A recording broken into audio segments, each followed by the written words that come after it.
Jadi ketika kita mandi, di antara fardunya mandi kan yang kedua adalah meratakan air ke seluruh anggota tubuh. Lah ratanya ini cukup pakai dzon. Kita kalau sudah punya dzon yang kuat, sudah rata ya cukup, tidak perlu yakin, tidak perlu sampai ke taraf yakin. Kalau yakin itu kan harus diteliti betul tuh. Susah juga nanti kalau meneliti anggota-anggota yang tidak bisa kita lihat pakai mata kita kan. Misalnya bagian atas kan kita tidak bisa lihat ya, atau bagian belakang itu. Sehingga di dalam fikih dianggap cukup di dalam masalah ratanya air ke seluruh tubuh itu dzon, praduga yang kuat kalau airnya sudah merata ke semua anggota tubuh. Seperti halnya wudhu pun sama.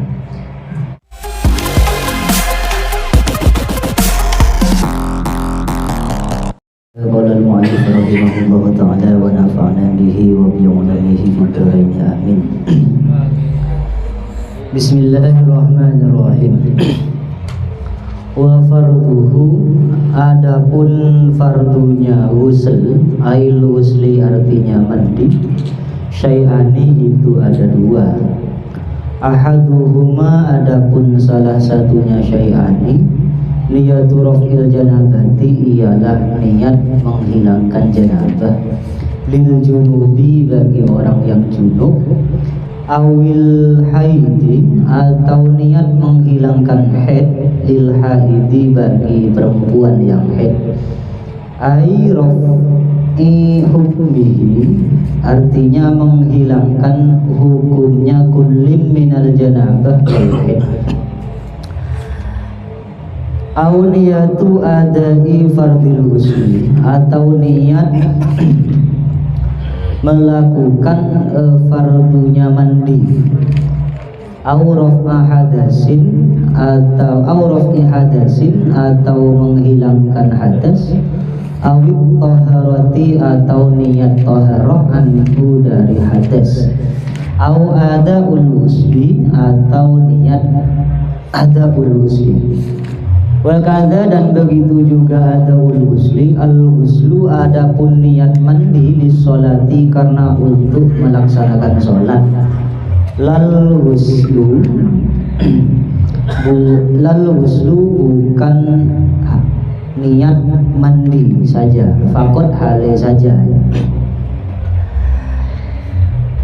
Wa yajibu, dan ada, antakun, wa yajibu, dan wajib, antakuna, apa ada, an-niyatu, apa niat, makrunatan, itu bersamaan atau dibarengkan bi awwalihi, dengan permulaan ghusl. Ail ghusli artinya mandi, yakni menghendaki siapa musannif bi awwali maghsuli, menghendaki dengan kata awwalihi, bi awwali maghsulin, dengan awal anggota yang dibasuh, minal badani, dari anggota tubuh, walau min asfalihi, meskipun dari arah bawahnya badan. Falau nawa, maka apabila berniat siapa ghusil atau mughtasil, ba'da ghusli juz'in, setelah membasuh bagian tubuh, wajib, maka wajib, i'adatu ghuslihi, apa mengulangi basuhannya juz'in. Walau nawa, dan jika berniat siapa mughtasil, raf'al janabati, pada menghilangkan janabah, wa ghasala, dan mandi siapa mughtasil, atau ghasala, dan membasuh siapa mughtasil, ba'dal badani, pada sebagian tubuh, summa nama, kemudian tidur siapa mughtasil, fastaiqadha, kemudian bangun siapa mughtasil, wa arada, dan berkehendak siapa mughtasil, ghuslal baqi, pada membasuh anggota tubuh sisanya. lam yahtaj, maka tidak butuh siapa mutasil ila i'adatin niyati, pada mengulangi niat. Oke. Fardunya mandi itu ada dua. Mandi wajib tentunya ya. Yang pertama adalah niyatu raf'il janabah au ada'i fardil wusli. Yang pertama adalah niat menghilangkan janabah. Niat menghilangkan janabah bagi laki-laki yang junub atau perempuan yang juga junub, atau niat menghilangkan haid bagi wanita yang haid. Maksudnya menghilangkan hukum yang menjadi penghalang dari diperbolehkannya dia melakukan hal-hal yang butuh pada bersuci tentunya. Dalam berniat, dalam niat mandi ada banyak ragam niat. Yang pertama boleh niat raf'il janabah, boleh niat ada fardil ghusli, atau raf'al hadas, au taharah. Boleh niat melakukan kewajiban mandi, atau niat menghilangkan hadas, atau niat bersuci dari hadas, atau berniat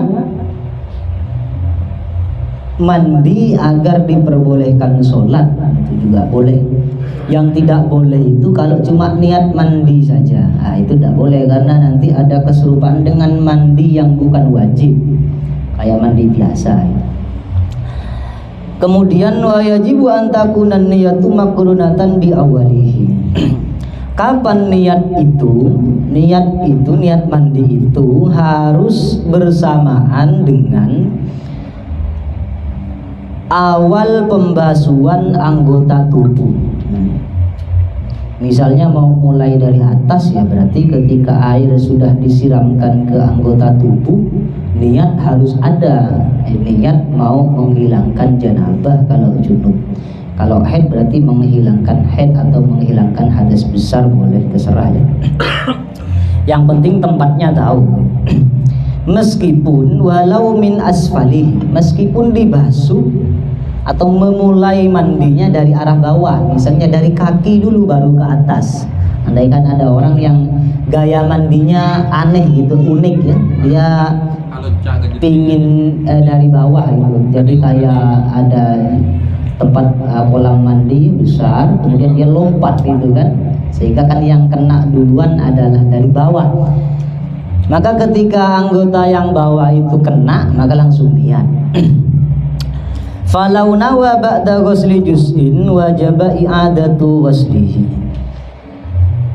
Kemudian kalau ada kasus misalnya begini, ada orang yang sudah membasuh sebagian anggota tubuhnya, baru kemudian dia niat, misalnya dia sudah menuangkan air ke anggota tubuh dan dimulai dari kepala tapi tidak ada niat. Kemudian dia ambil air lagi, kemudian disiramkan ke pundaknya atau anggota tubuhnya. Maka basuhan pertama tadi yang ada di kepala itu harus diulangi, karena tadi pembahasan yang pertama belum ada niatnya. Niatnya baru ada ketika dia mulai membasuh pundak.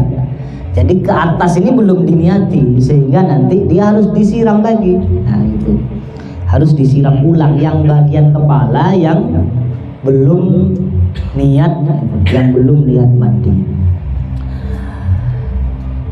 Walau nawa raf'al janabah wa ghasala ba'dal badan thumma nama fastayqadha wa arada ghaslal baqi lam yahtaj ila i'adatin niyyah. Ini ada kasus lagi. Kalau ada orang misalnya pengantin baru,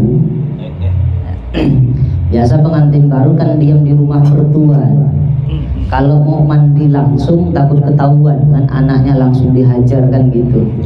Sehingga dia pakai trik. Ini tentu kalau santri kan tahu semua nih triknya nih. Dia basuh yang tubuhnya saja, nanti yang bagian rambut belakangan, untuk mengelabui mertua. Itu Sehingga kalau ada kasus seperti itu, ada orang niat janabah, kemudian niat ini bersamaan dengan pembasuhan sebagian anggota tubuh, misalnya badannya saja, anggota tubuhnya, kepalanya enggak. Misalnya dia langsung nyemplung di jeding WC-nya atau jeding kamar mandinya mertuanya kan, cuma sampai leher, disertai dengan niat kepala ke atas belum. Kemudian dia tidur, setelah tidur bangun, kemudian mau membasuh sisanya. Maka dalam kasus seperti ini tidak perlu lagi mengulangi niat, cukup niat yang pertama itu tidak masalah. Ini tidak perlu niat, cukup langsung dibasuh sisanya tadi yang bagian kepala yang belum gitu. Wa taniha adapun nomor 2-nya Syai'ani, ta'mimu zahiri badanin, ialah meratakan anggota luarnya tubuh, hattal alfaro sampai bagian kuku, sampai kuku. Wama dan sesuatu tahtaha yang ada di bawah alfar. Wasya'ri dan wasya'ra dan rambut. Hattal alfari sampai kuku, wama dan barang tahtaha yang ada di bawah alfar, wasya'ri dan rambut. Zahiran bagian luarnya, wa batinan dan bagian dalamnya. Wa in kathufa meskipun tebal apa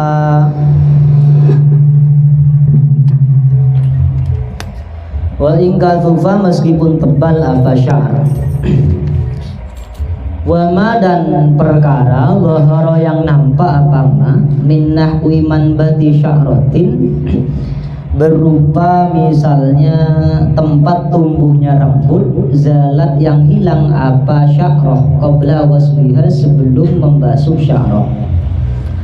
Wa somakhin dan bolongan telinga, lubang telinga, wa farji mar'atin dan kemaluan perempuan yang nampak inda julusiha ketika duduknya atau jongkoknya mar'at.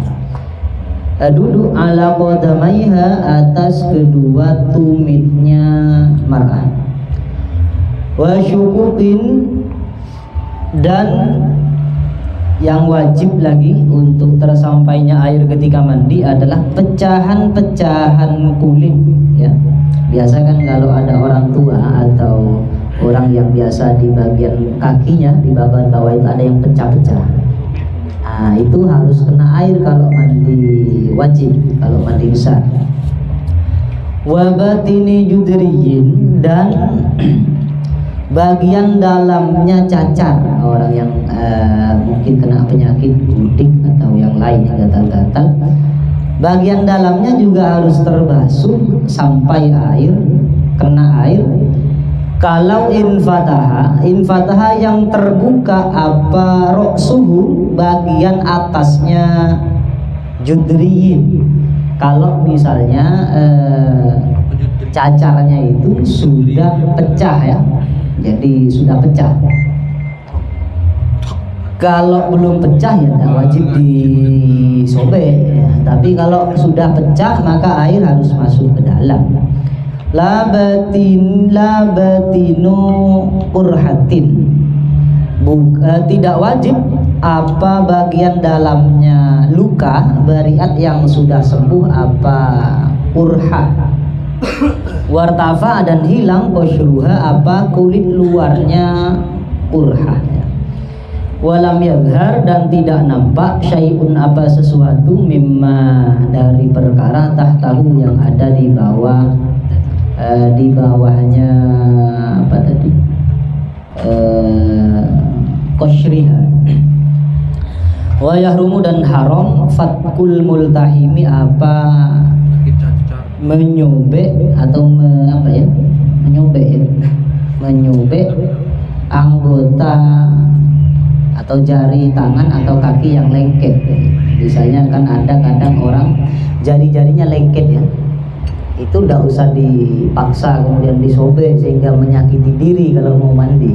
Ada orang yang misalnya tangannya itu 2 jari ini memang tidak bisa-bisa, ini jangan dipaksa dipisah, nanti ambil kemudian ngambil pisau atau silet.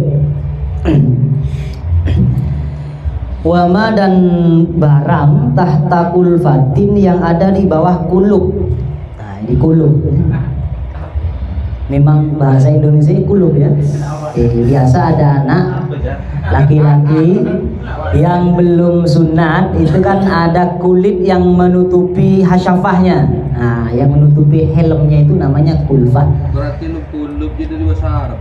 Jadi yang nanti sesuatu yang ada di anggota yang tertutupi oleh kulub itu harus juga dibasuh ketika mandi. Kenapa? Minal aklafi ya, dari orang yang belum sunnah. Fayajibu maka wajib ghuslu batiniha, apa membasuh bagian dalamnya kulfah.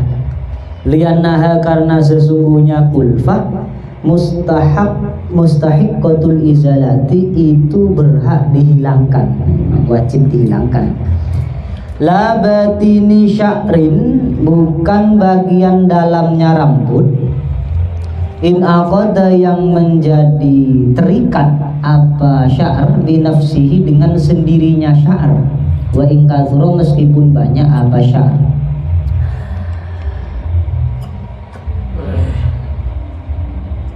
Tidak wajib menyampaikan air pada bagian bawah rambut bagian dalam yang terikat dengan sendirinya. Meskipun misalnya banyak terikat, jangan meturap ya, salput lah apa dengan mereka, bukan sampai untuk kemudian meratakan air ke bagian dalamnya kan mungkin kesulitan juga, sehingga di sini kan tidak wajib untuk tersampainya air ke situ. Beda kalau diikat, nah itu beda lagi. Kalau diikat, biasa perempuan kan suka ngikat rambut, kepang yang lain betul. Iya, diikat biasa perempuan. Kalau mandi itu kan kalau tidak dibuka jelas ada bagian-bagian rambut bagian dalam yang tidak kena air, nah, itu wajib dibuka kalau itu. Kalau terikat dengan sendirinya itu tidak. Wala yajibu, dan tidak wajib matmadhatun, apa matmadhah, berkumur, wastinsyakun, dan menghirup air ke hidung. Bal, akan tetapi yukrahu, dimakruhkan, tarkuhuma, apa meninggalkan matmadhah wastinsyak. Dalam ketika mandi, matmadhah, berkumur dan menghirup air ke hidung tidak wajib dilakukan, cuma kalau ditinggalkan makruh. Yang jelas hukumnya sunnah. Kemudian tadi meratakan airnya tadi ke seluruh anggota tubuh sampai kuku dan rambut dengan bimain, dengan menggunakan air tohurin yang suci, menyucikan, atau biasa kita sebut dengan air mutlak. Wa marra, dan sudah lewat, annahu, apa sesungguhnya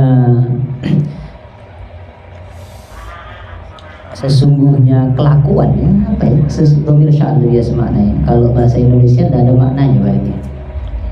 Ya duru, bahaya, taghayyurul ma'i, apa berubahnya air, taghayyuron, dengan perubahan, doron, yang membahayakan. Walau bima, meskipun perubahan itu bima, dengan perkara, alal udwi yang ada di anggota tubuh. Khilafan, berbeda, li jam'in, bagi sebagian ulama atau sekelompok ulama. Pembahasan air suci menyucikan sudah lewat.